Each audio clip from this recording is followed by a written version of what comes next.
It's the start of another week. Good morning, good afternoon, good evening, and happy Monday. It is Monday, December 8th, 2025. Can't believe it's all starting to wind down. Welcome to another episode of Monday Evening Quarterback. My name is Christian Simpson. I am the creator, I am the founder, and the NFL and college football analyst for a brand called the Daily Blitz, where we specialize in all things football 24/7, 365. And I am also a radio contributor, I am a blogger, and just like many of you who follow along, I'm a fan. I'm a junkie of the sport. I absolutely love any and everything that has to do with the game of football. So blessed and so glad to be here right now to bring you another episode of MEQ. TJ Hopkins will be on a little later, joining me to discuss what caught his eye as well. He's becoming a little bit of a fan favorite here at MEQ. Um, if you are liking what you were hearing, make sure you like, share, and subscribe to the podcast. We are on YouTube. Got a couple of other things working up my sleeve right now, lined up. So just be on the lookout. That's all I'm gonna say.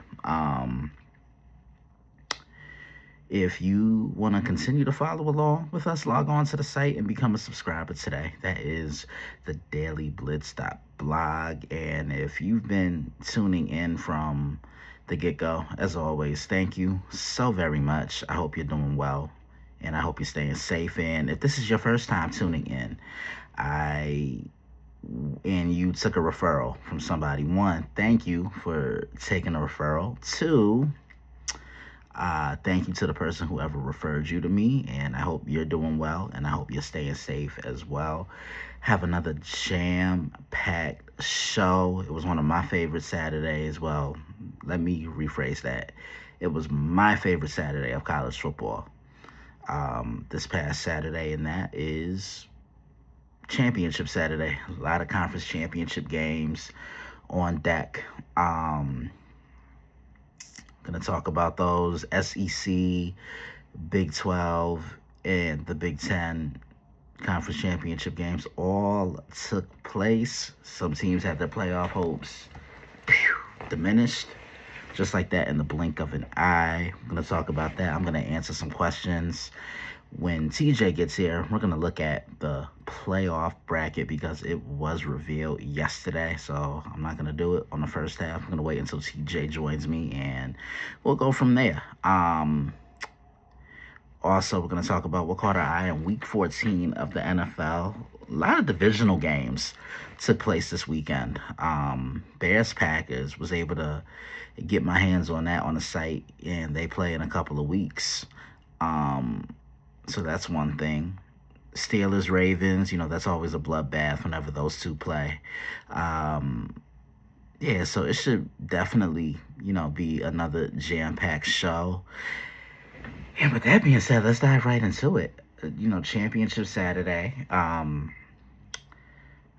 The first game I previewed of the week was BYU and Texas Tech. Now, the last time these two played, Texas Tech just absolutely dominated this game from the first whistle until the final whistle. And I gotta say, Joey McGuire really has a good thing brewing right now in Lubbock, Texas. This is a Texas Tech team that can beat you in so many different ways. And the first time I noticed them, as I always mention, so I apologize if I sound like a broken record player. But the first time I noticed them was when they went up to Salt Lake City and just absolutely pummeled it, kicked the Utah Utes in the teeth.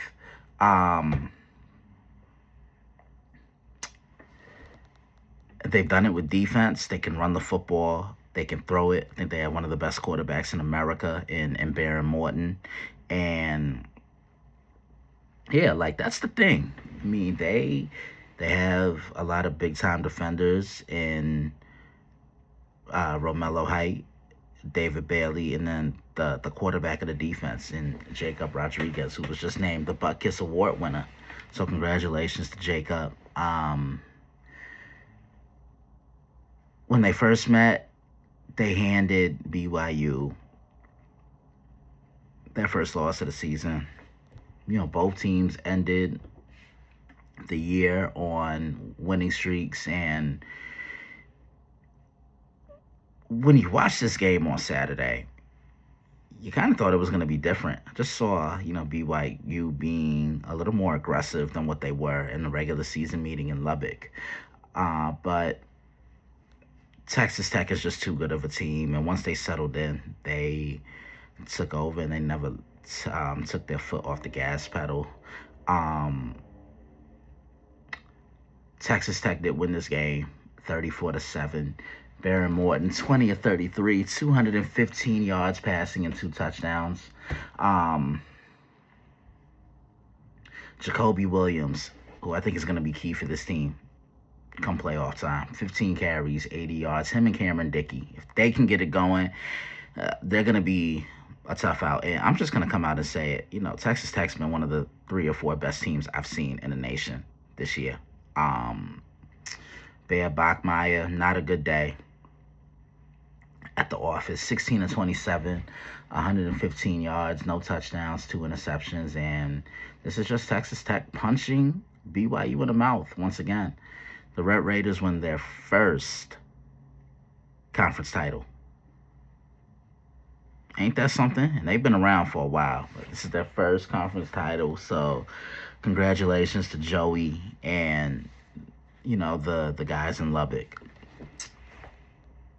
Another one I previewed on the site, the SEC championship game, and that's where game day was, even though I felt game day should have went to Indianapolis, but that's another topic for another discussion. Georgia, Alabama, and how many times have we been here for this matchup? These two know each other incredibly well. This was Georgia's 5th time in a row playing in another conference title game. They won it last year against Texas. But we can admit it that Alabama's had Kirby Smart's number since he took the job. They lost to him last year, lost to him earlier in the season. Alabama went in there and snapped Georgia's home winning streak. I think it was 33 games, if I'm not mistaken. And Stanford is a tough place to play. Alabama, unfortunately, had some bad news. No Jam Miller for the Crimson Tide, and I think he's the most important offensive player just solely based on what he's able to do. Because he can, pick up blitzes. He can protect the quarterback's blind side. He can catch the ball out the backfield. He's just a force with the ball in his hands, and I think they're a better team because of him. And you can tell they definitely missed his presence. This is the worst I've seen Alabama look since the Florida State game at the beginning of the year. They went the first 3 quarters of this game not scoring a touchdown. It was all Georgia. Georgia was able to kind of, cave in on Ty Simpson, and they made Ty look rather pedestrian. He was 19 of 39, 212 yards. He threw 1 touchdown pass, but also threw that 1 interception. Alabama could just not get the running game going. They finished this game as a team, 16 carries for -3 yards. Let that sink in. Awkward silence. Georgia, on the other hand, 41 carries, and they ran the ball for 141 yards. And Gunnar Stockton, so efficient, 20 of 26, 156 yards, 3 touchdowns, no interceptions. You knew this was one Georgia wanted. They did win this game 28-7. I think this was it was more of an important game for Alabama than it was Georgia, because let's say Alabama were to lose this game, they still be a playoff team. Alabama came in with the 2 losses, so they were kind of skating on thin ice. And, I want to also say this. I see so many people like throwing Kalen DeBoer under the bus. They won 10 games. So how is that necessarily bad? But then again, this is a fan base that's used to championships and nothing else, because they had that luxury when Nick Saban was the head coach. So you can't knock them for that.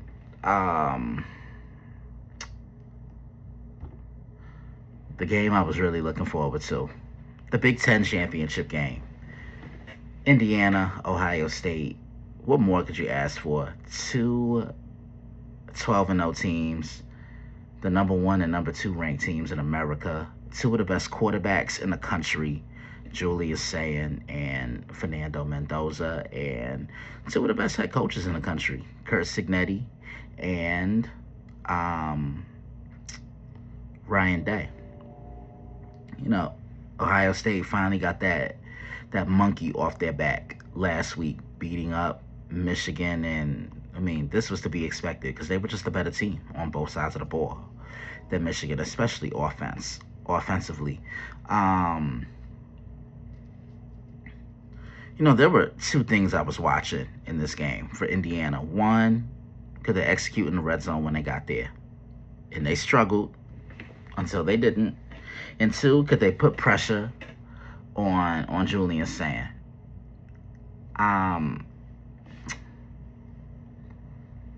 First play of the game for Indiana, Fernando Mendoza, he got hurt. He got hit pretty hard. Now, excuse me. It was a legal hit, and he's tough. He's taking hits like this all season long. But he just keeps on throwing that ball and throwing that ball and throwing that ball. Indiana's defense came to play. Throwing a lot of different looks, running delayed rushes, delayed blitzes, sending corners, sending safeties, trying to do all they could to confuse Julius Sayin. And look, it worked. Here's his stat line. He was 21 to 29, 258 yards, 1 touchdown, 1 interception. And Fernando Mendoza, 15 to 23, 222 yards passing. Threw a touchdown pass on the money to Elijah Surratt, and also threw an interception. As a team, this is what kind of caught my eye. Ohio State only ran the ball for 58 yards, and Bo Jackson was my X factor for Ohio State, because I thought he would have kept Indiana honest, but it was almost as if they were anticipating him. So what went wrong for Ohio State, you may ask? Yeah, most definitely. They were punched in the mouth. Yeah, I think they needed that because they've been on cruise control for so long this year. Dominating the opponent. Sometimes you need that one loss to kind of wake you up and get you rejuvenated.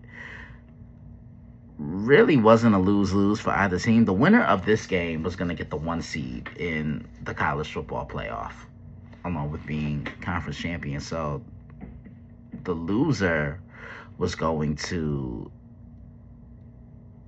get a lower seed. Indiana did what a lot of people thought they couldn't do, and that's the impossible. They beat the Ohio State Buckeyes, and this was my type of football game, 13 to 10. How about Charlie Becker? 6 receptions, 126 yards, made big catch after big catch. And look, as far as I'm concerned, the Heisman conversation is closed. It's been closed for me, but, I think now there's a lock on the door. Fernando Mendoza just took down the number 1 ranked team in the country. Let that sink in. Ohio State finally tastes defeat for the first time this year, and I think they're going to be better because of it. Remember, the same thing happened to them last year when they lost to Michigan. 2 losses. Everyone's saying, fire Ryan Day. He's not it. What do? They just kind of took that loss, added fuel to the fire, and went on to win a national championship. I knew they were winning the title last season when they beat Oregon. After that, I just knew there wasn't a team left in the field that could beat them. Yeah, Jeremiah Smith did what Jeremiah Smith did. 8 receptions, 144 yards, no touchdowns. Carnell Tate caught the lone touchdown pass from Julian Sand. But yeah, Indiana won this game 13-10. I loved every second of it. I want to know what else caught your eye on conference championship Saturday.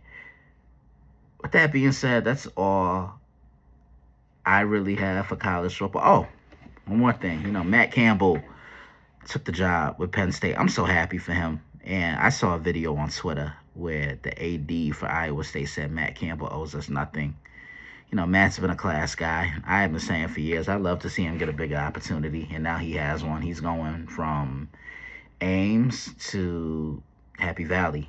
And this is a program that needs some type of rejuvenation. Now I think they're finally getting it. Not a bad hire. It really wasn't. And with that being said, that's all I have for you today, college football-wise. When TJ gets here, we're going to look at the playoff bracket. We're going to look at the 12 teams because it is officially out. It was revealed yesterday afternoon. This is Monday Evening Quarterback on YouTube. Make sure you like, share, and subscribe. And I'll be back, and TJ will be with me.